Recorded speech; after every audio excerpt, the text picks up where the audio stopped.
Hello, bachcho, let us see this problem. A uniform magnetic field of 1.5 Tesla exists in a cylindrical region of radius 10 centimeter. Its direction being parallel to the axis along east-west. A current carrying wire in north-south direction passes through this region. The wire intersects the axis experiences a force of 1.2 Newton downward. If the wire turned up from north to south to northeast to southeast direction, then the magnitude and the direction of the forces. ये हमारे पास direction है south east west north. पहले हमसे क्या कहा जा रहा है, एक करंट कैरिंग वायर है जिसे हमने नॉर्थ से साउथ डायरेक्शन में रखा। तो हमने नॉर्थ से लेकर साउथ के डायरेक्शन में अपने करंट कैरिंग वायर को रख दिया। ठीक है। अब हमारे पास एक मैग्नेटिक फील्ड है 1.5 टेस्ला, जो कि इस पर्टिकुलर सिलेंड्रिकल रीजन में ऐसे एग्जिस्ट कर रही है फ्रॉम ईस्ट टू वेस्ट।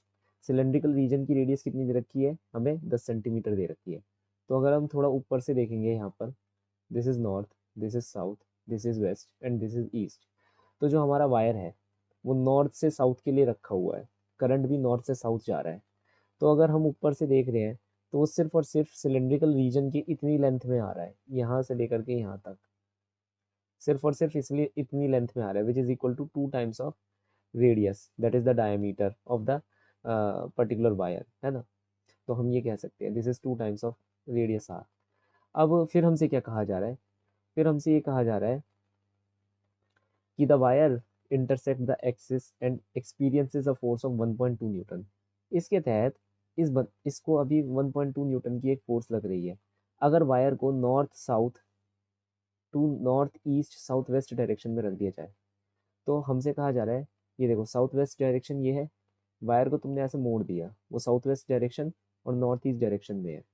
तो बस अब ये बता दो इस पर्टिकुलर वायर के ऊपर फोर्स लगेगी तो कितनी फोर्स लगेगी। अब हमने जब इसे मोड़ दिया है यहाँ पर पर्टिकुलरली इस डायरेक्शन के अंदर, नॉर्थ साउथ और इसके अंदर, तो यहाँ पर अगर हम देखें तो ये लेंथ क्या आती है हमारे पास आर, सिमिलरली ये लेंथ क्या आती है हमारे पास आर। ओके। याद रखना हमारी मैग्नेटिक फील्ड कहाँ से कहाँ जा रही है, ईस्ट से वेस्ट की तरफ, इस तरफ मैग्नेटिक फील्ड जा रही है। मान लो ये एंगल थीटा है, क्या फर्क पड़ रहा है ना। अब ये रेडियस आर है, ये लेंथ ऑफ वायर है, देख रहे हो ये चीज़ यहाँ से मान लो ये ए है, ये पॉइंट बी है, ये पॉइंट सी है। तो ए से B length of the wire है। तो अगर मैं इस लेंथ को निकालूंगा तो ये कितनी हो जाएगी, एक्स, ये कह लो R upon X equal to, ये एंगल कितना है थीटा है, तो sine of angle theta. Okay. तो एक्स की वैल्यू आ जाएगी आर बाय साइन थीटा। तो अगर मैं यहाँ पर ध्यान दूँ, इस पूरे के पूरे वायर की लेंथ कितनी निकल कर आ जाएगी, 2r अपॉन में sine of angle theta. Okay. तो ये चीज़ हमारे पास निकल कर आ रही है। इसे थोड़ा सा सही से लिख लेते हैं। अब हमारे पास क्या है, हम की कंसेप्ट की यहाँ पर बात करेंगे। फोर्स हमारे पास क्या होगी, I L cross B, length of the wire और मैग्नेटिक फील्ड के बीच में जो एंगल होगा उसे हम यहाँ पर लेंगे, क्योंकि ये क्रॉस प्रोडक्ट पर डिपेंड कर रहा है। तो अगर हम यहाँ पर ध्यान से देखें लेंथ ऑफ द वायर, तो हमारे पास कितनी है, 2r है। कितनी है, 2r। लेकिन ध्यान रखना लेंथ ऑफ द वायर यहाँ पर इस फील्ड के अंदर कितनी है वो हमें देखनी है। पहले वाली 2r थी, अभी वाली चेंज हो गई, क्या हो गई, 2r बाय साइन थीटा। तो I 2r by sine theta into B into sine theta. यहाँ तक बात समझ आई। तो अगर बेसिकली हम इसे सॉल्व करते हैं, साइन थीटा से साइन थीटा हटा दो, आंसर आएगा 2IRB। ये फोर्स निकल कर आई। अगर मैं पुराने केस के फोर्स की बात करता हूँ, तो पुराने केस में फोर्स क्या होगी, आई एल क्रॉस बी। तो यहाँ पर लेंथ वेक्टर ऐसे था, मैग्नेटिक फील्ड ऐसे थी, दोनों के बीच में 90 डिग्री का एंगल था, और जो इफेक्टिव लेंथ थी वो कितनी थी, 2r, r प्लस आर। तो I 2RB sine 90 degree which is 1। तो यहाँ पर मुझे ये पता चल रहा है जो नई फोर्स निकल कर आ रही है वो पुरानी फोर्स के ही बराबर है, और फॉर्चुनेटली वो हमें गिवन भी है 1.2, तो हम यहाँ लिख सकते हैं इट इज़ 1.2 न्यूटन। अब मेन बात आ रही है कि डायरेक्शन किस डायरेक्शन में होगा। अब अगर हम यहाँ पर ध्यान से देखें, इसको हम डायरेक्शन मान देते हैं, मान लो ये आई कैप है, और ये मान लो हमारा माइनस के कैप डायरेक्शन है, ऊपर वाला प्लस जे कैप डायरेक्शन है, बाहर आने वाला प्लस के कैप डायरेक्शन है ना, स्टैंडर्ड डायरेक्शन हम मान लेते हैं।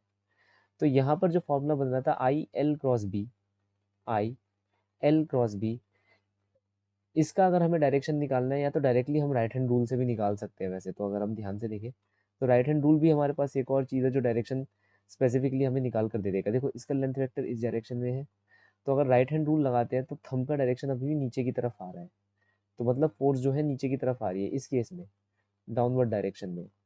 ठीक है, लेकिन चलो कोई बात नहीं, अगर राइट हैंड रूल नहीं लगाना तो बेसिकली अगर यहाँ का लेंथ वेक्टर में देखूँ तो ये लेंथ वेक्टर होगा माइनस के कैप प्लस आई कैप के डायरेक्शन में, है ना भाई। ये डायरेक्शन है प्लस आई कैप और ये वाला डायरेक्शन है माइनस के कैप। तो जो लेंथ का वेक्टर आएगा, मैं लेंथ गारंटी नहीं कर रहा यहाँ पर, लेंथ के बारे में नहीं बता रहा, वो एक बात अलग है। मैं लेंथ के यूनिट वेक्टर के बारे में बता रहा हूँ। वो किस डायरेक्शन में है, माइनस के कैप प्लस आई कैप।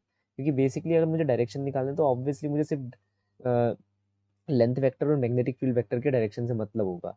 तो यहाँ एल क्रॉस बी कर रखा है, तो मैं दोनों की यूनिट वेक्टर को एक बार क्रॉस करके देख लेता हूँ, क्योंकि मैग्नीट्यूड तो मेरे पास आ गया है मगर डायरेक्शन नहीं आया है। तो ये हो जाएगा माइनस के कैप प्लस आई कैप क्रॉस आई कैप। तो इसकी वजह से मेरे पास आंसर आएगा माइनस के कैप क्रॉस आई कैप, और के क्रॉस आई होता है जे, और माइनस आ जाएगा तो माइनस जे कैप। तो अभी भी फोर्स नीचे की तरफ है, माइनस जे कैप की तरफ है फोर्स, हमने माना है ना, ऊपर प्लस और नीचे माइनस जे कैप। तो अभी भी फोर्स नीचे की तरफ ही आ रही है जैसे पुरानी फोर्स थी, और मैग्नीट्यूड भी सेम आ रहा है। तो हम ये कह सकते हैं कि ऑप्शन नंबर 3 सही है, 1.2 Newton in the downward direction. So the final solution for the following problem is 1.2 Newton downward. Hope you understood well, best of luck.